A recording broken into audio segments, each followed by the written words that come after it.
Okey, Assalamualaikum warahmatullahi wabarakatuh. Selamat tengah hari kepada semua. Dan saya pertama sekali saya berbesar hati kerana Encik Faizal bin Rosman sudi untuk bersama dengan kumpulan kami. Kemudian saya ingin memperkenalkan ahli kumpulan kami lah. Pertama sekali saya Muhammad Zakarin Safri, kemudian pembantu ketua kumpulan Zakwal Aziz Zulkifli. Setiausaha kami adalah Alia Afifah binti Faizal, dan ahli kumpulan satu Nurul Husna binti Muhammad Karim dan Muhammad Afif bin Hairun Anwar. Baiklah, kita teruskan dengan agenda pembincangan kita pada petang ini adalah untuk kumpul sama-sama dan membincangkan tentang satu topik ini, iaitu pandemik virus COVID-19 telah mengubah lanskap sukan nasional kita. Untuk pengenalan sedikit mengenai topik ini, saya serahkan kepada Nur Husna. Sekejap sebelum tu Encik Faizal, kita orang tak nampak muka Encik Faizal. Apa? Kamera off kot. Dia sebab dia gelap je. Saya punya saja yang tak nampak. Nampak tak? Husna pun tak Sekejap. Ya, ini dia off dulu. Okey. Tak lagi, dia gelap. Oh, gelap lagi. Tak halang apa.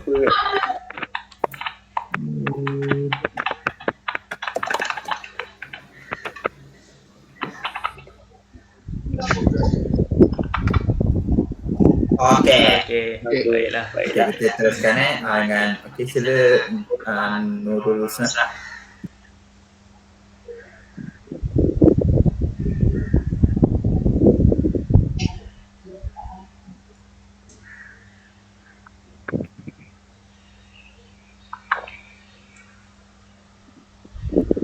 Husna.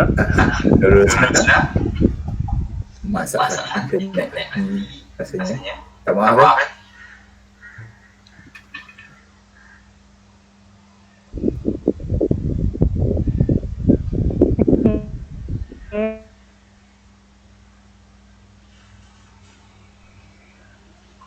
Hello.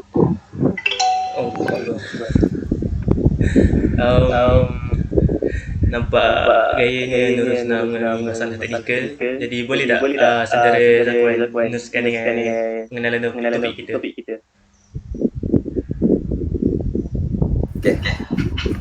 Saya menggantikan Cik Husna lah.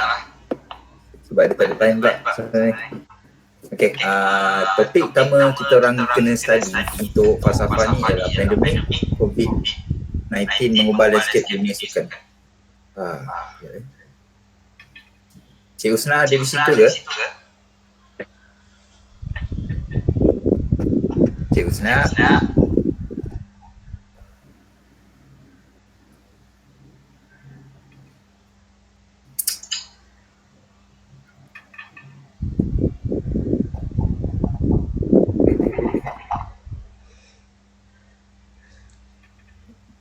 Cik Husna mic off tu. Sorry, tak perasan. Okey, dengar tak? Sorry, tak perasan. Okey, dengar tak? Okey. Teruskan. Okey. Assalamualaikum warahmatullahi wabarakatuh. Nama saya Nurul Husna binti Muhammad Karim. Okey. Saya akan menerangkan sedikit pasal tajuk kumpulan kami. Okey, semenjak Malaysia dilanda dengan COVID-19, kita dapat melihat hampir ke semua sektor terjejas seperti bidang pelancongan, pekerjaan, perincitan dan lain-lain juga, di mana menyebabkan ekonomi negara secara langsung jatuh dari masa ke semasa. Sukan negara juga merupakan salah satu bidang yang menerima tempias COVID-19. Walaupun sukan melibatkan aktiviti fizikal yang mampu meningkatkan tahap kesihatan, kali ini sukan dilihat lebih berbahaya jika diteruskan. Beberapa alternatif dilakukan pada awal penularan virus ini seperti mengadakan perlawanan bola sepak, Liga Utama Dunia dan aksi Liga Bola Keranjang Kebangsaan Amerika Syarikat secara tertutup tanpa kehadiran penonton. Namun begitu, jangkitan COVID-19 bukan sahaja menyerang penyokong yang berhimpit-himpit, tetapi dia juga menyerang jurulatih, pegawai dan pemain yang turut terlibat dalam aktiviti tersebut melalui kaedah penyebaran yang tidak kita sedari. Oleh sebab itu, gelanggang, arena dan lapangan terpaksa ditutup bagi mencegah bilangan jangkitan yang akan berlaku di samping menunda atau membatalkan kesemua acara sukan. Penangguhan dan pembatalan acara sukan ini juga akan menyebabkan pendapatan atlet negara kita terjejas. Dan di samping itu, penundaan dan pembatalan acara sukan ini disebabkan beberapa atlet negara disahkan positif COVID-19. Situasi kurang jelas bila wabak ini akan berakhir, membangkitkan rasa cemas dalam diri atlet kerana mereka tidak lagi mempunyai pendapatan kerana tidak ada lagi penajaan atau penaja menarik diri, tak ada lagi kutipan tiket dan lain-lain lagi. Jadi bagi mengatasi masalah ini daripada berterusan, kumpulan kami telah mengeluarkan beberapa kaedah yang boleh digunakan untuk mengatasi masalah ini. Tetapi kaedah paling utama yang kami ingin tekankan di sini adalah pengambilan vaksin di kalangan para atlet, jurulatih dan pegawai yang terlibat. Kerana kita tahu vaksin ini dia membina antibody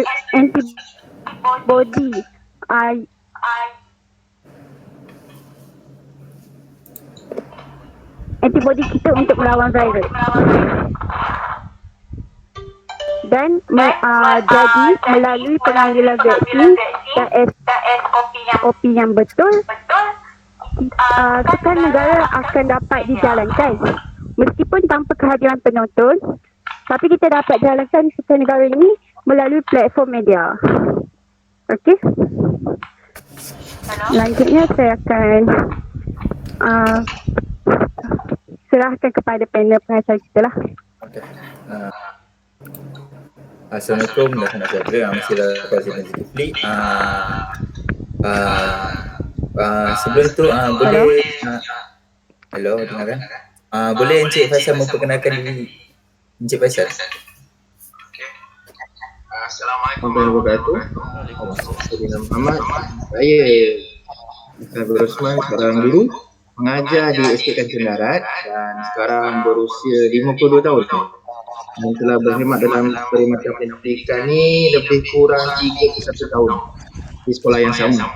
Dan kemudian terlibat dengan permainan bola baling ni pun hampir dalam 30 atau 32 tahun sejak di bangku sekolah sehingga sekarang dalam satuan dan juga aktiviti latihan. Itulah saya.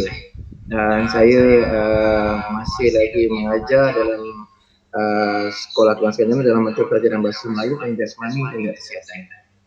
Saya ringkaslah saya. Sekarang saya sekretar jawatan Naib Presiden Bola Baling Malaysia dan juga Naib Presiden Persatuan Bola Baling Selangor. Selangor Naib Presiden, Malaysia Naib Presiden.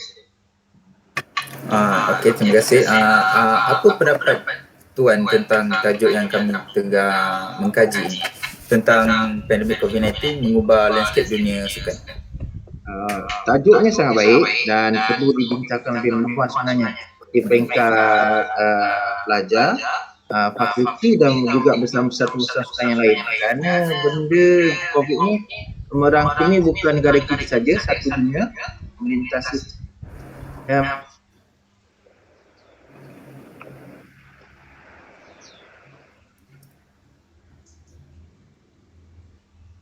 minta maaf Encik Faisal.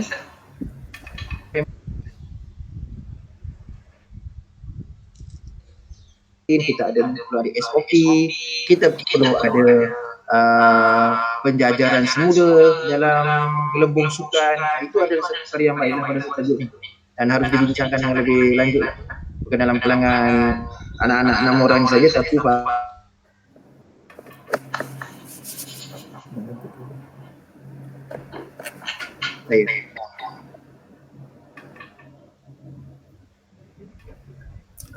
ada untuk apa-apa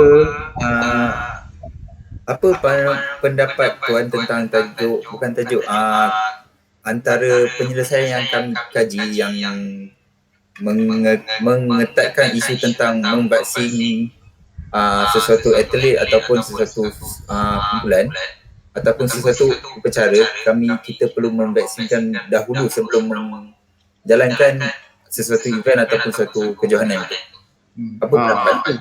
Itu cara paling terbaik buat masa ini, langkah yang terbaik yang kita harus lakukan, kerana kita tidak tahu ia bersama tidak, tapi pada dasarnya itu adalah satu cara yang paling awal yang harus kita lakukan kepada semua atlet yang akan mengambil bahagian ataupun terlibat di peringkat dalaman ataupun akan bergerak ke luar negara untuk mengambil bahagian dalam kejohanan terbuka ataupun Olimpik ataupun kejohanan-kejohanan kejutan. Kerana vaksin ini adalah satu cara yang dipikirkan paling sesuai untuk mencegah, walaupun sesuai walaupun tidak 100%, tetapi ini adalah langkah yang paling dapat mengurangkan. Kalau kita kata kita boleh membentuk imunisasi pada badan kita, betul. Kita perlu ada imunisasi badan kita sendiri, contohnya dengan pemakanan kesihatan, dengan latihan dan juga penjagaan kesihatan yang mantap. Tetapi kita tahu orang di sekeliling kita, adakah orang kita cukup dia punya kekuatan kesihatan dia ataupun imunisasi badan dia, yang kita harus berhadapan dengan mereka yang kita tahu adakah mereka ni pembawa ataupun mereka juga ada dalam keluarga COVID. Jadi kalau kita ada vaksin ini, insya-Allah kita kata 100% boleh mengekang atau membendung penularan dalam diri kita dan juga atlet yang lain, termasuk jurulatih, termasuk pada rakan-rakan sekumpulan. Itulah pandangan saya. Perlu ada dan perlu diperluaskan dan perlu dicari cara mana ia boleh lebih berkesan. Contohnya kita ambil vaksin ni, perlu tak kita di kuarantin dulu? Perlu tak kita ada makanan? Contohnya kalau kita lepas divaksin, perlu makan vitamin C ke, B kompleks ke, ataupun zinc atau apa pun juga yang boleh menimbulkan satu kesan yang positif yang lebih baik daripada kita yang mengambil vaksin saja. Kemudian, apakah seterusnya yang perlu kita wujudkan dalam diri kita?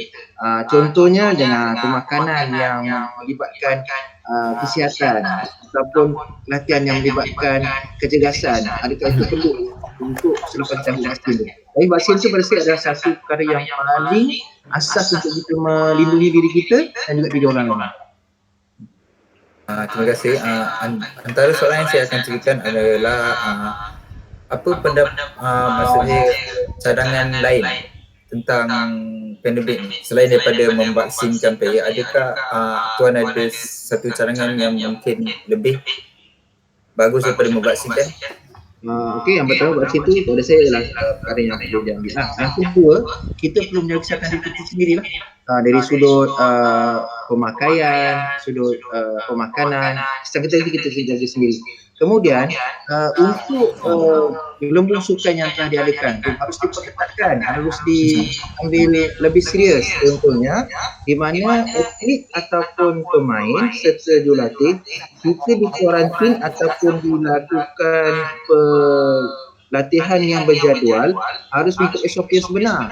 Kalau contohnya kita tengok macam kita di TV lah, macam mana pemain masih lagi boleh bertempur tampar, boleh lagi bergurau sentuhan tu masih kurang. Jadi patutnya kita masih lagi mengekalkan SOP yang ketat di dalam kalangan pemain dan juga semasa latihan atau di luar latihan. Kita tidak boleh lihat, okey kita dah kuarantin dalam bilik masing-masing sebelum latihan, keluar latihan kita dah boleh menghadapi. Jadi bersentuh. Jadi pada saya ialah satu perkara yang tidak sesuai lah. Dan kedua, meraihkan kemenangan. Jadi kita tengok di TV juga ataupun orang kita tengok di YouTube, di kalangan-kalangan kita lah, kalau main besar sini kan, dia boleh bermain besar, tapi main besar dia main, tapi dia meraihkan satu kemenangan tu, meraihkan satu jaringan tu dia boleh lawan. Jadi benda tu sebenarnya agak berbahaya juga lah, dan perlu difahamkan, perlu juga selepas itu kita kena ikut juga SOP yang dicanangkan, mandi, sanitasi, pakai sanitizer, semua tu perlu ikut lebih baik. Itu bukan sahaja perlu pada pengambilan vaksin, tapi perlu pada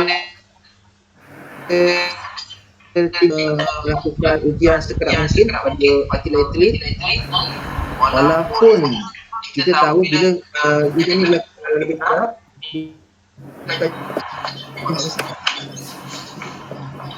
kumpulan yang tinggi, tapi nak tidak tahu dia punya perlu buat tindakan cepat untuk menekan penularan dalam penularan atlet. Nah, kalau atlet tu kena ada pasukan, memang tak ada pasukan, orang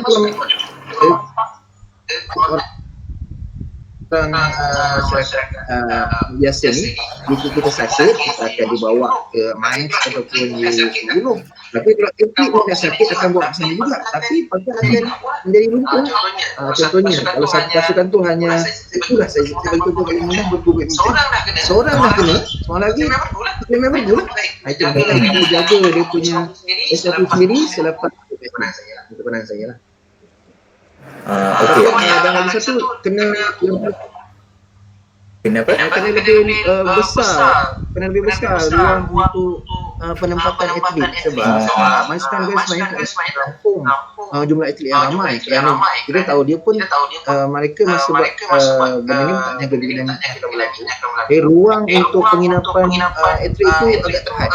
Jadi kena satu ruang yang jarak yang akan dipikirkan sesuai mana di mana dan bagaimana. Satu lagi, jika COVID-19 berterusan, so mostly kalau zaman sebelum COVID, remaja ataupun anak muda selalu akan meluangkan masa mereka untuk bersukan, untuk mengeluarkan fikiran. So mungkin disebabkan COVID-19 ni, remaja-remaja ini mungkin hilang minat tentang sukan. So apa nasihat ataupun carangan untuk mengekalkan keinginan seorang remaja untuk bersukan, ataupun sukan ni tidak dilupakan lah, sebab mostly remaja sekarang lebih memilih kepada game virtual, game e-sport yang tidak menggunakan fizikal, mostly main game ataupun tengok TV saja je macam tu. So ada cadangan tu nasihat. Memang saya setuju, dia macam saya sendirilah, bila kita dah mula lama sangat tidak berlatih, tidak berlatih pasukan, kita sedang kita akan apa yang perlu saya buat dekat sini, sebab kita berlatih, kita punya itulah melatih pasukan. Dan begitu juga pemain juga, dia atlet, dia akan ada satu jangka masa yang mana kesabaran tu akan terkendang juga. Contohnya dah biasa dia bermain futsal, tiba-tiba dah tak boleh main futsal, bila main bola tak pernah bermain, dia akan jadi apa aku nak buat, dia akan cari benda yang lain yang mengisi kosongan. Jadi benda itu sebenarnya akan berlaku sebenarnya, bukan saya saja yang dah terfikir dalam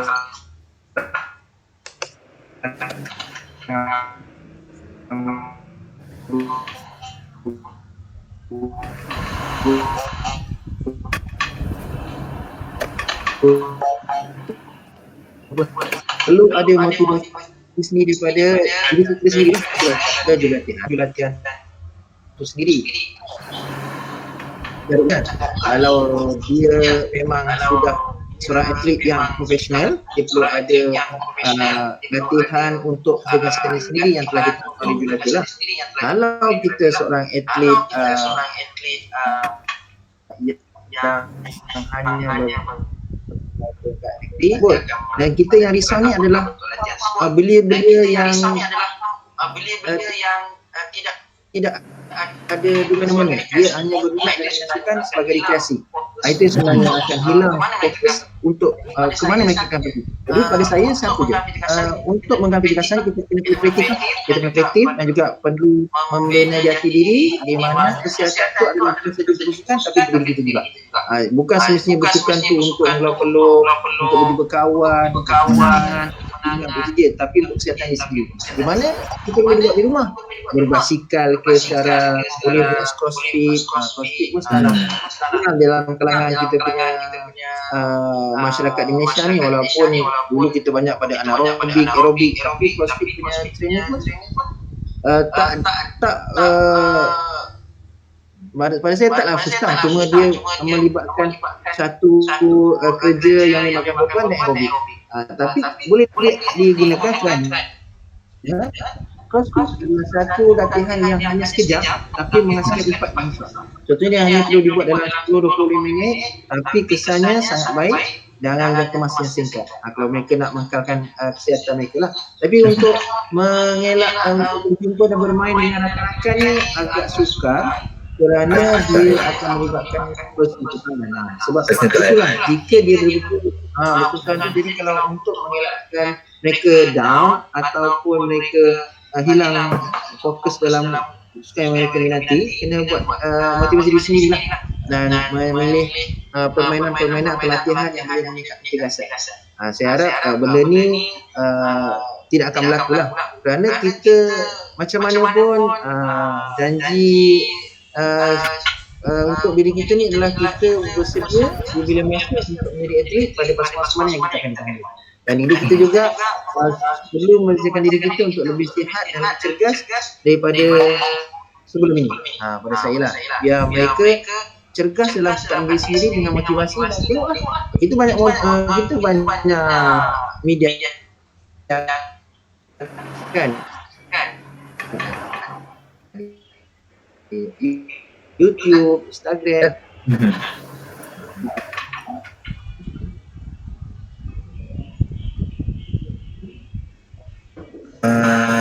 Encik Marshall, satu lagi saya minta, ada nasihat tak untuk orang untuk mengambil vaksin? Sebab ada beberapa masyarakat kita yang tidak ambil vaksin sebab ada kesan sampingan, mereka takut dengan kesan sampingan. So ada apa-apa nasihat? Betul. Saya akui bukan masalah luar, dalam keluarga saya sendiri pun ada yang tak ambil vaksin ni.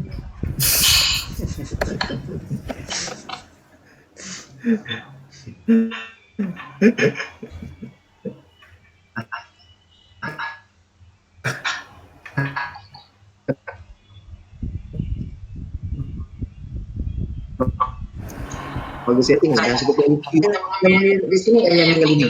Padahal mereka tidak mengkaji. Yang biasa yang meninggal dunia mungkin ada sakit yang memang sebelum mereka ambil vaksin mereka dah ada penyakit. Kadang-kadang dia tak sedar. Macam saya sendiri kan, saya tak buat medical check up macam orang-orang yang ada 50 tahun ke daerah, ke hospital daerah, cuma fikirkan saya sihat, saya rasa mampu, saya tak jelas sebab leceh untuk berurusan di situ kan. Itu sebenarnya yang kadang-kadang ada kesan sampingan bila ambil vaksin, ada kesan sampingan. Yang lagi satu, saya menasihatkan kena ambil, wajib ambil atau harus ambil kerana kita berpaksikan kepada pemerintah. Kerajaan dah menggalakkan bahawa pengambilan vaksin dijamin oleh kerajaan dan telah dikatakan, telah diwar-warkan jika ada masalah kerajaan akan sama-sama mengekang. Contohnya kalau kita sakit boleh pergi hospital tanpa pembayaran. Dan sepatutnya saya disediakan ada insurans pula yang melindungi kita kalau kita kena penyakit yang kronik selepas ambil vaksin. Jadi perlu kita meletakkan diri kita dalam keadaan selamat bila kita ambil vaksin kepada diri kita dan juga orang lain. Kedua, kita kena ikut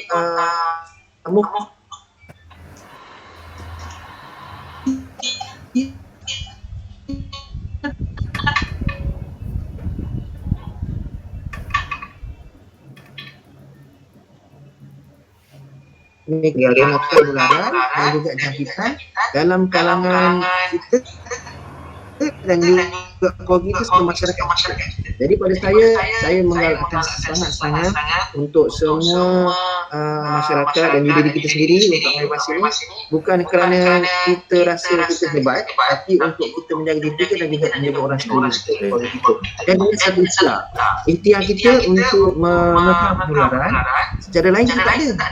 Boleh kita buat yang keluar kat YouTube, minum air serai, minum air limau, Cara-cara tradisional.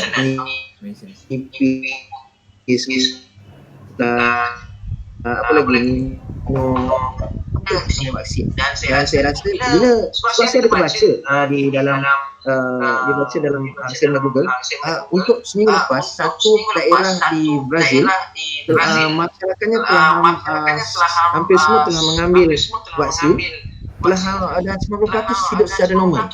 Dia cuma seperti dia punya masyarakat keluar daripada daerah dan orang luar tak boleh masuk. Tapi dia tak boleh pakai mask, dia boleh bekerja, dia boleh bergerak secara bebas tanpa kerisauan COVID. Bukanlah kita yakin vaksin ini boleh melindungi, tapi ada cara lain. Jadi bila saya baca itu, tak mustahil kita pun boleh. Sebab kita mungkin bila masuk ke dalam Malaysia untuk sini, saya share dalam kalangan keluarga dan rakan saya yang ada masuk ICU itu bukan sebab vaksin ni, adalah sebab mental dan emosi dia tak kuat. Dia takut dengan vaksin, sebab tu dia kena masuk ICU. Bila doktor kata dia ni bukan sebab vaksin, sebab dia punya kekuatan mental dia sebab takut dengan jarum, takut dengan vaksin. Itu sebab dia fikir macam-macam. Tapi cikgu kan, itu ada kesannya tu. Jadi kita kena kuat mental kita, fizikal kita dan emosi kita, dan yakin apa yang disarankan kerajaan dan juga mufti-mufti di negara kita yang akan baik. Itulah pandangan saya. Okey, terima kasih. Itu saja daripada kami. Encik Faisal ada apa-apa ingin berkongsi ataupun sebelum kita menamatkan forum kita ni? Encik Faisal ingin kata apa-apa? Okay. Sebelum saya menamatkan, untuk kita menamatkan program itu, saya tanya pada kumpulan ni berjaya mewujudkan suatu tajuk yang begitu positif yang saya rasa patut dikembangkan dalam kalangan pelajar universiti, ataupun buat satu kajian ataupun saya tak pastilah kalau boleh ke tidak kan. Kalau macam saya dulu masa belajar, kita boleh buat survey kan, survey dalam kalangan pelajar-pelajar, kita buat satu kajian yang kita dapat dapatan tu kita akan boleh kongsi dengan fakulti ataupun sebagai satu dapatan kumpulan anak-anak ini untuk kita kongsikan dalam pihak universiti. Yang terbaiklah pada saya, kerana ia adalah menyebabkan satu benda yang besar di dalam negara kita. Yang kedua, saya harap apapun pandangan yang kita berikan ini, kita harus melihat dari sudut positif lah. Bahawa apapun yang kita buat dalam keadaan sekarang, kita harus husnuzon, kita harus bersabar, kita harus ada kekuatan dan kita harus keyakinan bahawa benda ini akan berakhir dengan tindakan kita, contohnya dari sudut penjagaan kesihatan, daripada sudut penjagaan vaksin dan juga tindakan sosial serta SOP. Saya harap benda yang anak-anak ini buat akan mendapat satu keputusan yang baik daripada pihak fakulti dan juga pihak masyarakat, dan mendapat satu orang kata keputusan yang baik selepas ini. Itu saja dari saya. Rasa kalau ada kekurangan saya minta maaf, mungkin tidak jelas ataupun tidak sehebat macam perkara-perkara manusia negara, sebab mereka tu memang lagi banyak ikut. Saya hanya membaca dan terlibat dengan sukan peringkat bangsa ni dalam keadaan sekarang saja. Terima kasih. Saya pula ingin mengucapkan terima kasih kepada Encik Faisal sudi meluangkan masa bersama kami. Kami berenam ni pun ingin minta maaf jika ada tersalah bahasa ke apa. Itu saja ya. Encik Faisal, terima kasih sebab meluangkan masa bersama kami. Sama-sama, selamat hari raya. Assalamualaikum. Waalaikumsalam.